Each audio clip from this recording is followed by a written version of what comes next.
Alright, so let's talk about these. Starting with Diablo 3. What are the pros of Diablo 3? Diablo 3 is on a lot of platforms. So you have it on PC, you have it on Switch, you have it on Xbox, etc. So if you're someone who doesn't have the specs or prefers to play on a console, you can do that. Another pro of Diablo 3 is it's very easy to come back to after you've taken a long break from. So if you play for, let's say, a week or two, put it down, you can pick it up again in a month and not feel like you're lost or you don't know what to do with your character. So easy to pick up and put down. Another pro of Diablo 3 is it has seasons. And so this increases replayability. And I think a season in D3 is every 3 months or so. And so if you like the idea of going in, getting new cosmetics, getting new pets, and farming new achievements every 3 months, that's your go-to. Another thing is the sound design of Diablo 3. Sounds feel really good. Hitting things feels visceral.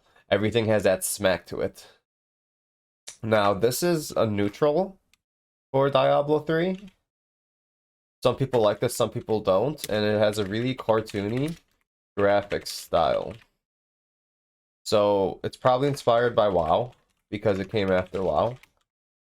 And some people think that this is good, that you have really high contrast colors. I personally think it's ugly, but that's just me. And this Diablo 3 is also very normie friendly. So if this is your first time ever playing an ARPG and you're not someone who's ever played one before or really understands how stats work, then Diablo 3 is for you. Now, what are some of the cons of D3? You have the issue of content being repetitive. And what do I mean by that? Because every ARPG is repetitive.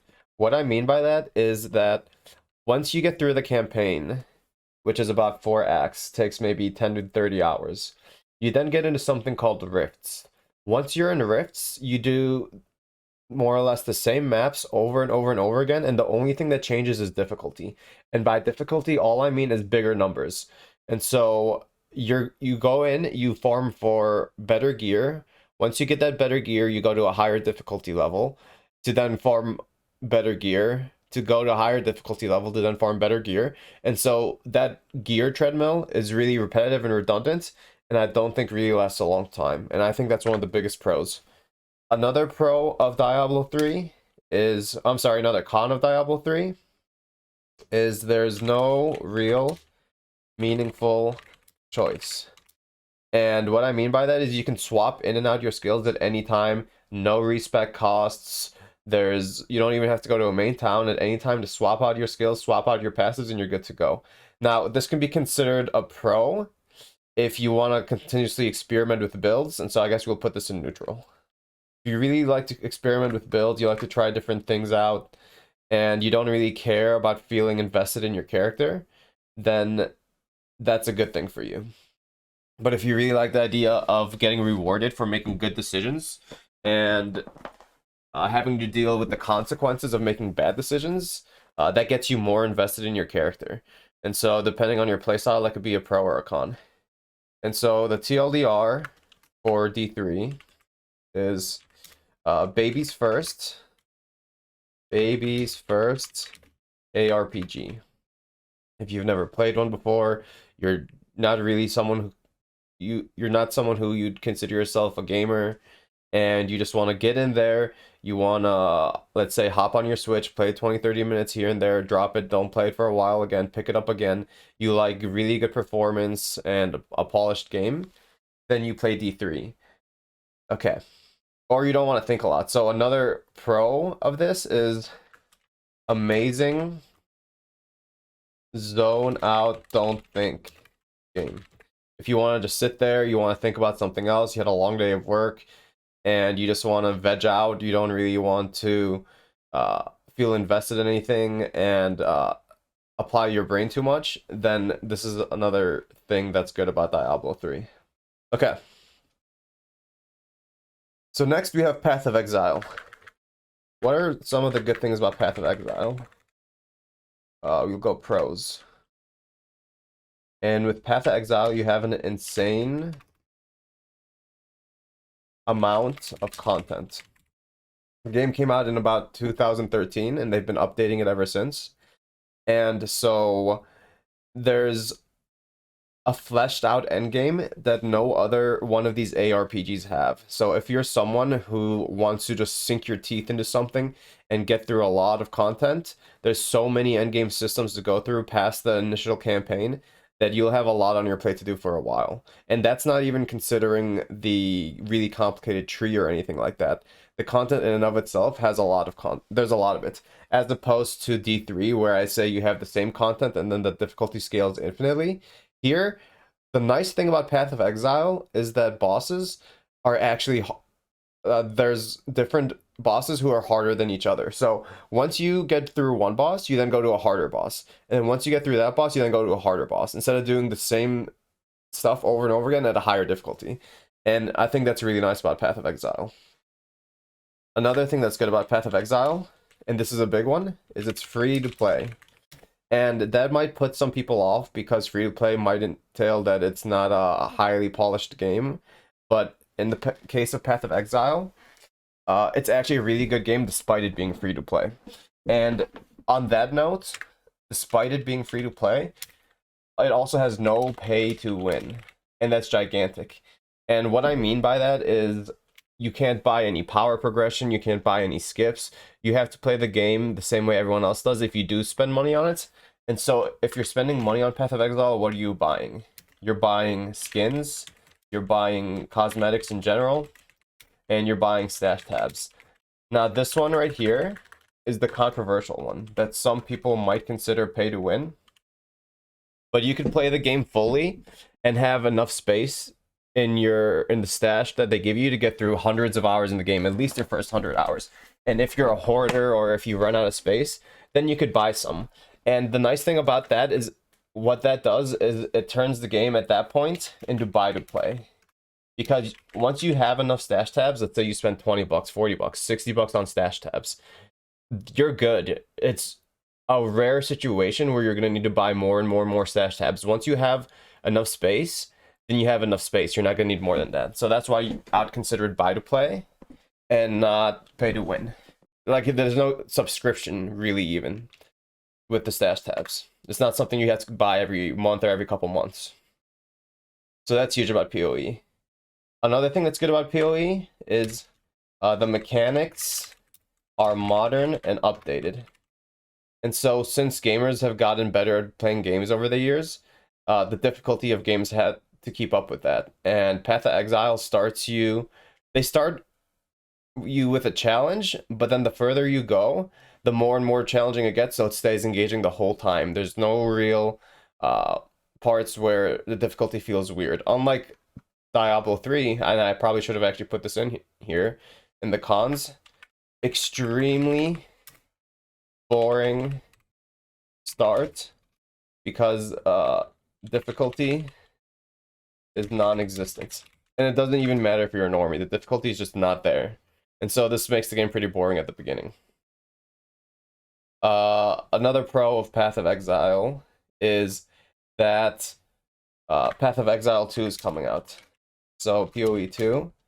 So the future is looking bright. The game gets updated. Another pro here. Every 3 months, there's a new season.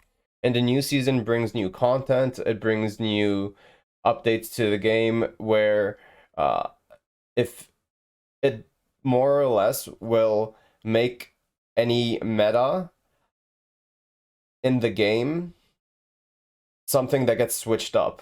So they will rebalance it, they will buff things, they'll nerf things, and that can actually be annoying. So we'll make that a neutral. If you're someone who likes to solve the game and figure it out and have it be done with, then this is something that's going to bother you. So constant rebalancing of the game.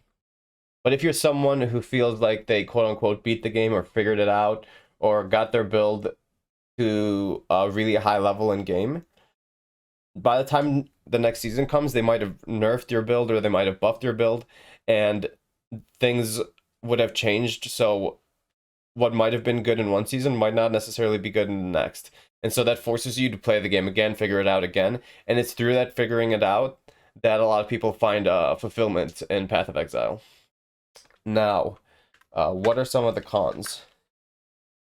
Path of Exile is extremely difficult to get into. And because the game has been out since 2013 and they've been constantly adding new content to it all the time, that is often seen by a lot of players as being bloat. And so since there's so many systems, there's so many different ways to do things, there's so many ways to fuck up, and the game doesn't really hold your hand and guide you well into telling you what to do or how to play the game in a way that doesn't brick your character, because that's the thing. You can get to a certain level in the game, you can get to level 20, 30, 40, and you build your character wrong or not good enough, and so you can't even get past the wall. You'll hit a wall where everything's one-shotting you, and you can't get past it, and you have to re-roll. Now, that might annoy people, especially if you're a type of person who, once you figured it out during a season, and then the next season comes along, and the thing that you figured out gets bricked, that could be annoying for you, having figured it out again. And so then that leads into the next con of needing a lot of time to accomplish goals in. So unless your goal is to get past the first act or the second act, and sometimes it can be, just play the very beginning over and over and over again.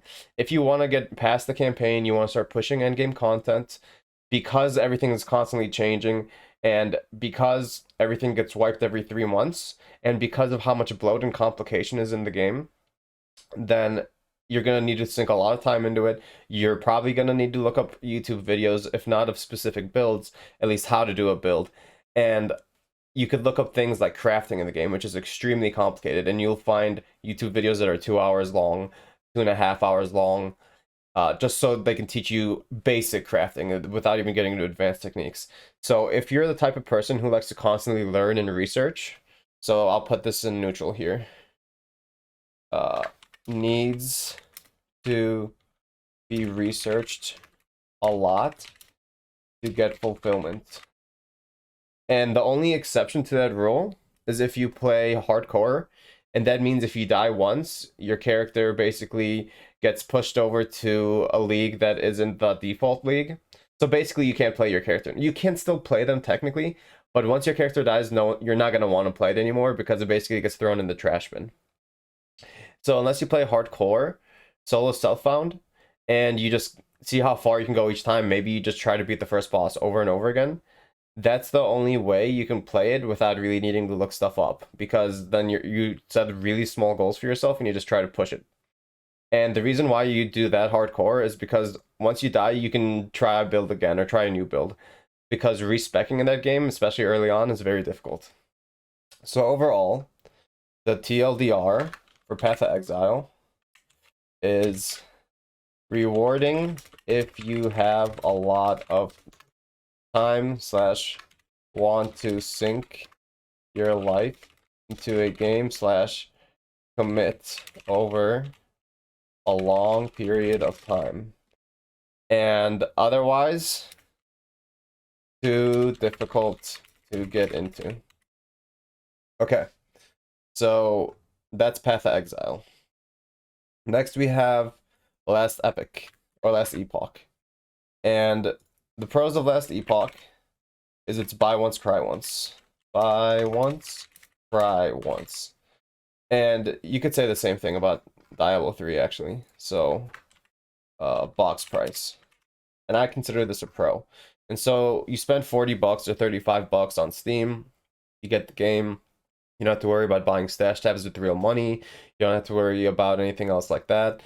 The developers do plan on implementing microtransactions, but that's not in the game yet, and those are going to be cosmetic only. So we can put that in pros as well.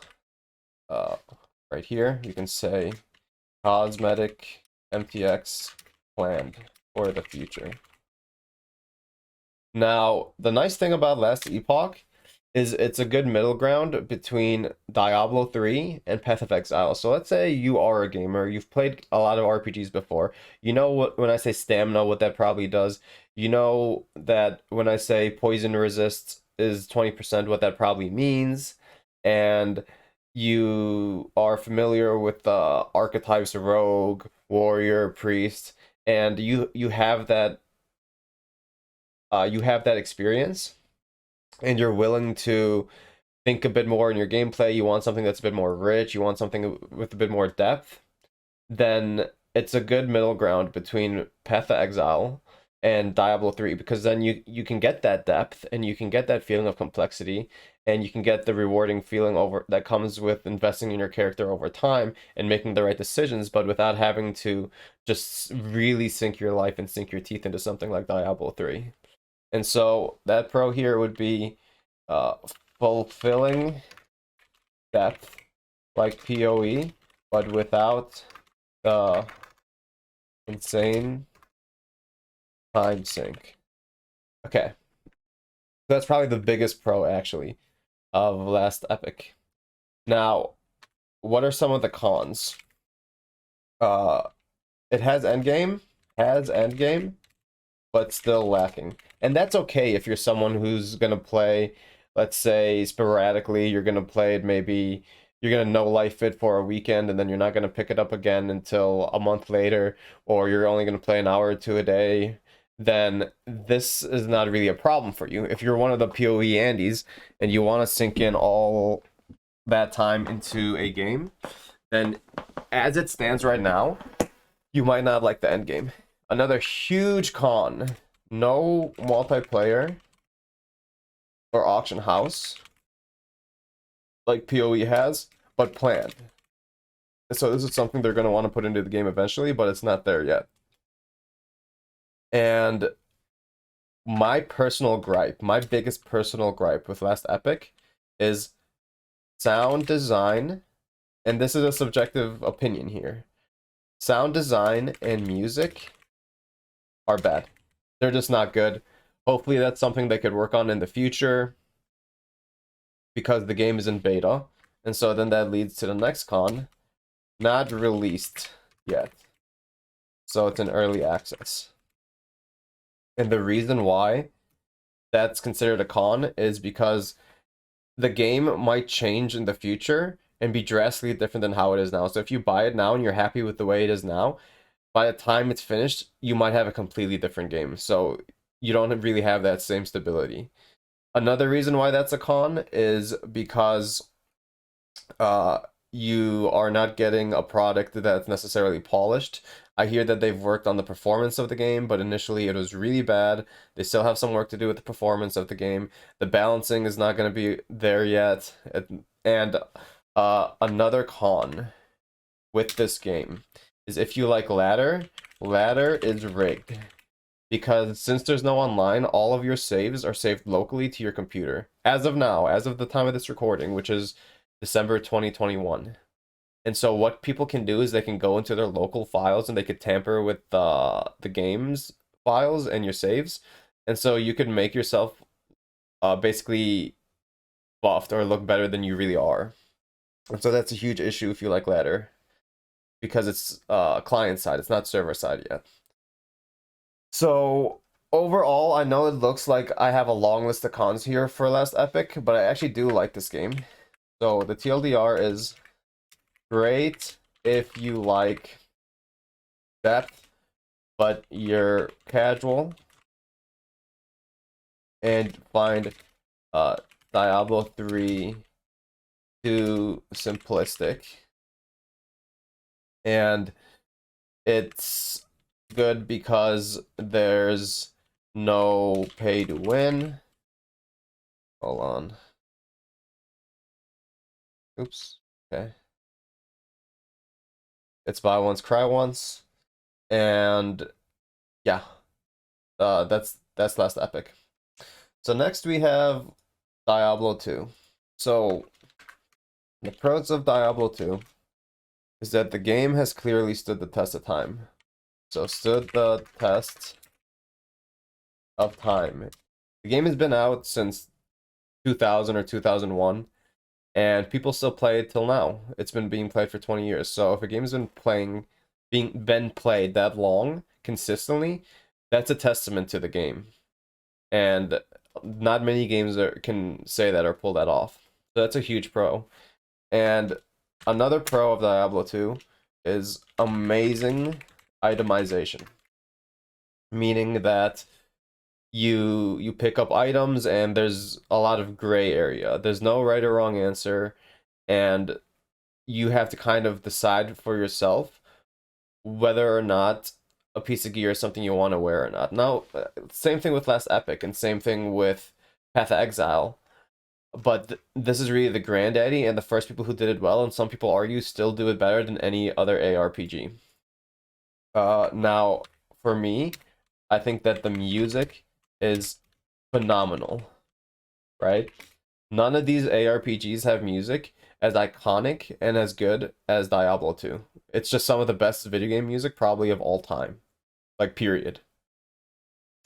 Another thing is that this is on many platforms. So you have this on Switch, you have this on Xbox, you have this on PC. Actually, no, I'm sorry. That's Diablo 2 Resurrected. For Diablo 2, this is actually only on PC. So we'll put that in cons. PC only. And I should have said that about Last Epic as well. This is only PC right now. PC only. And with Path of Exile, you have it on... Let's see, we'll put it in neutral. Because you have it on PC, Xbox. Maybe PS5, I'm not sure. Maybe. But it's not on Switch. Okay. And back to Diablo 2. So, PC only. Another pro is it's very cheap because it's very old. You can buy it for about 10 bucks. Purchase. And it's also buy once, cry once. And the modding community is huge for Diablo 2. So there's a big modding community that extends the endgame and has iterated on it since its release in the early 2000s and made it better and better and better. And so that's a big pro for the game. Now, another glaring con, the elephant in the room for this game, is that it has super old graphics. Like, we're talking old, pixelated, 2D, something that looks like it came out 20 years ago. And so that's really one of the biggest cons. Another con is really unbalanced. So the game doesn't have good balance. And what that means is ultimately to really get to the highest levels in the game, you have to either fail a lot or look up a build, kind of like Path of Exile.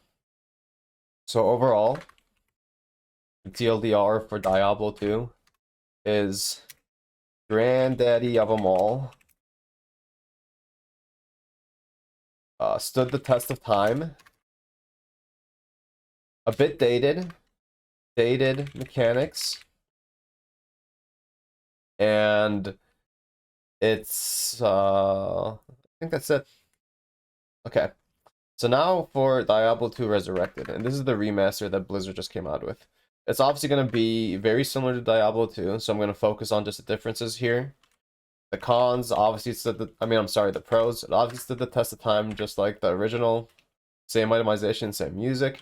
Now, it's all buy once, cry once, but it's 40 bucks.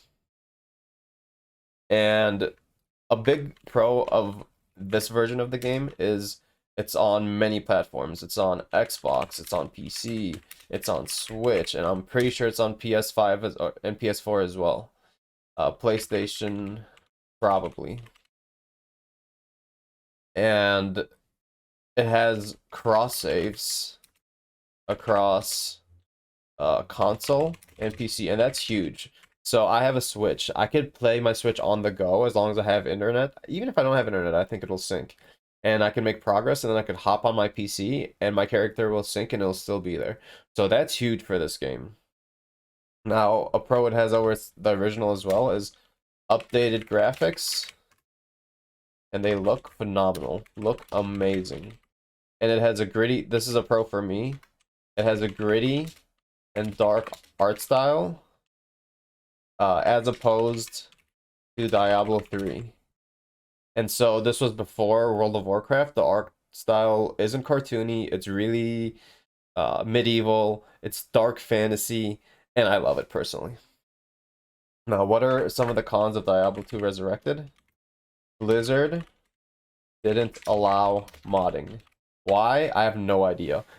But a lot of the people who worked on some of the most successful mods for Diablo 2, such as Project Diablo 2, wanted to then port their mods over and do the work it takes to then have it working on D2R, but Blizzard isn't allowing it for some reason. This might not be a big con, but it is a con. Promised local WAN, but didn't deliver. So Blizzard initially said that they were going to add that, but it's not something that they eventually ultimately put into the game. That may or may not bother you. I don't think too many people use local LAN nowadays anymore anyway. So there's that. So this one's a controversial one. Neutral. Blizzard is now going in and they're doing balance changes. At the time of this recording, they're not out yet. So that takes it away from the original vision of the game.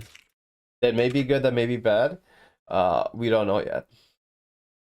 And so the TLDR for Diablo 2 is we have updated graphics.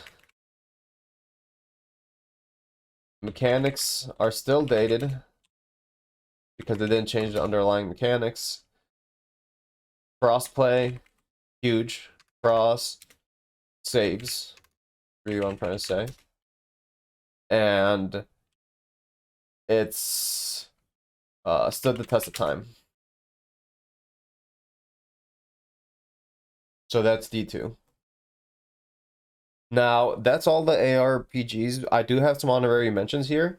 You have Hades and Risk of Rain 2. So these aren't necessarily ARPGs, but they're similar enough that I considered putting them on this list. So Hades, the pros of Hades, extremely polished gameplay. So if you're in it more for the gameplay than for the itemization, then Hades might be actually better than all of these ARPGs because it does mechanics extremely well. Polished mechanics and moment-to-moment gameplay. Now, the reason why I included them in the list as well is because they do have builds, because they're both roguelikes. But the thing with the builds and roguelikes is it's not something that you're consistently building over time. Every time you do a run, you make a new build from scratch. However, with Hades, you do have, and you'll put this in neutral, you have meta progression. And what that means is that you don't start completely from scratch each time you do a run. When you do a run, you can farm currencies that you can then use to make your character stronger and stronger and stronger for each run. And so there is that progression. Even though you're restarting the game every time you die, you can make yourself stronger each run. So there's this meta progression that if you do like that feeling of long-term progression, Hades will still maintain for you. Now, what's also neutral is a lot of dialogue and story. The story is good. If you like this about games, then you'll like Hades, and if that's something you don't want, then stay away. Another pro here is that music and sound design is out of this world. Out of this world good. It's really good, guys. So if that's something that's important to you, and it is something that's very important to me as someone who's an auditory learner, just an auditory person, the music and sound design is great. Critically acclaimed, one of the best games in all time by most critic standards. Now the cons, it also has cross saves. So if you want to play on the go with like a Switch and you want to save your progression across Switch and PC, you can do that. So that's huge. I don't know if that applies to the other consoles, but it is for Switch for sure. Now some of the cons of Hades. Not a traditional ARPG, so no long-term gear progression, and it's not gear-based. So overall,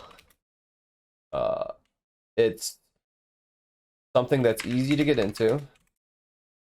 because your builds reset each time, so it's not like you're gonna come back and think to yourself, oh, I don't remember the reason why I had the sword, or why did I spam stamina and I didn't put in a lot of strength, and you don't really remember where you are and you're disoriented. You're not gonna have this problem with Hades, because every time you come in, you're building a build from scratch anyways. So that's really good about this game. And it's easy to get into because your build's reset. It's like Diablo 2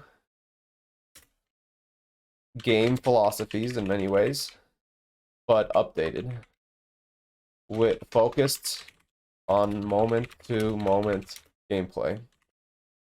Okay. Now Risk of Rain, we'll do this very quickly because the video is already over half an hour. So Risk of Rain 2, right?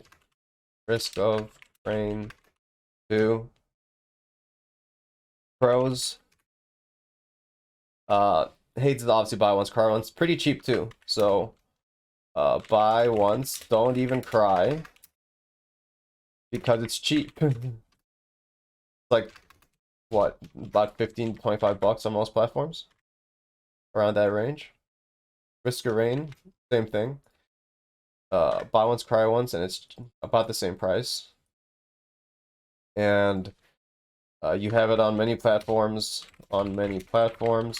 Now, this is the game that you play if you're someone who's into shooters. So if you like FPS games, this is for you. For FPS Andes, or you have a hankering to play it's not a first person shooter, it's just a shooter. So for shooters, for fans of shooters. Okay. And it has good itemization, really fun to play, co-op, fun to play with friends, and a con that this game might have is no meta progression. So unlike Hades and unlike any of the games on this list, once you die, you truly do just start over. Neutral, you have fast paced, so if that's what you like, then this game is for you. I would really suggest looking it up. Phenomenal game.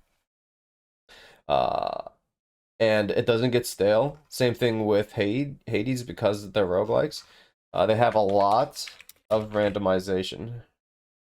So the maps, you have biomes, you don't have consistent maps, they're changing all the time. And that's something that will keep the game fresh. So the TLDR here with Risk of Rain is good depth, good itemization. It's a shooter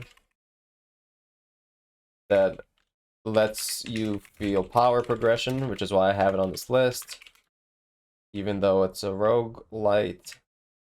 And yeah, that's about it for Risk of Rain. So I hope you liked this video. If you liked it, you know what to do. Everyone says it, and we'll see you in the next one. Peace.